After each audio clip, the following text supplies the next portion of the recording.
Hello, brothers and sisters. I thank you for joining me for the weekly sermon. It's good that you've come.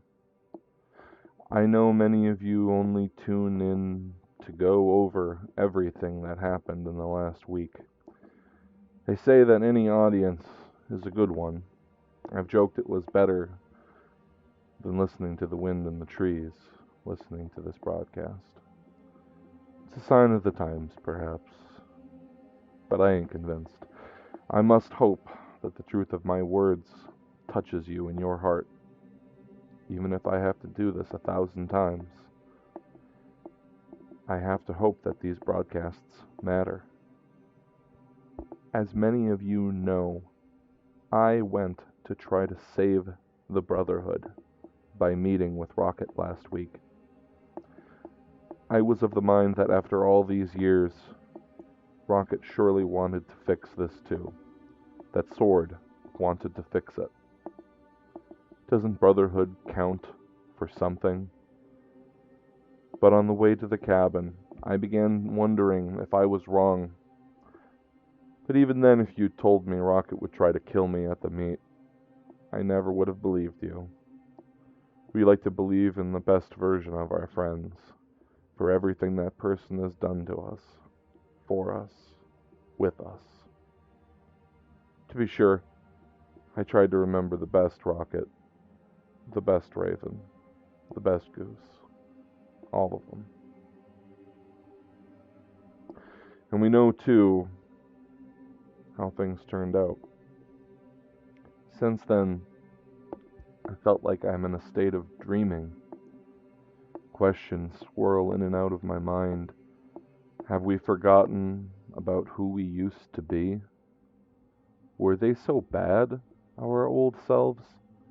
Is that why everyone just accepts that our old selves are lost? Would you feel guilty if your younger self could see you now? When did we lose sight of that person? When did it become less important to be true than to be free? When did we stop seeing things clearly? Where did we come from? Home never seemed so distant. Before the world fell, the world was not as it is now. It was at our feet. It was in our hands. And everywhere was so close to us. Here in Chernaris, which is our home now, those comforts and shortcuts are gone, if they were ever here. And outside of here, I don't think it's any better. If it is, I don't think they care anymore what's happening to us here. We're on our own to twist in the wind, to live together, or tear each other's throats out. There's a difference between Rocket and I. He turned inward. I turned outward. We started out in the same place, such as it was, but now we're 1,000,000 miles away. It's called having a choice. If the Brotherhood is finished, at least I can say I tried to bring us back together. The Sword has cleaved this Brotherhood apart. Sword has done a lot of killing, but they haven't done much of healing or anything else. Perhaps it is because a sword is only good for one thing. Perhaps symbolism becomes reality. Or perhaps, maybe it's time I accept the role that I played in breaking the Brotherhood. To tell you the truth, I have so many doubts. I'm sorry, but it's true. I push back against those doubts.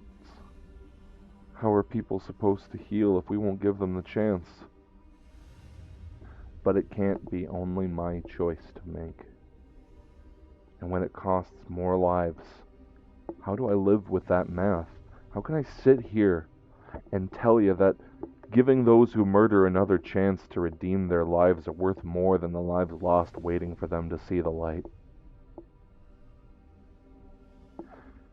I'm not sorry for caring. I'm not sorry for trying to save people. I'm not sorry for not taking lives,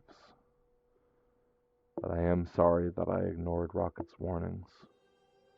I am sorry I decided my clear conscience was worth the risk to other people's lives, and I'm sorry for the damage I did to our Brotherhood.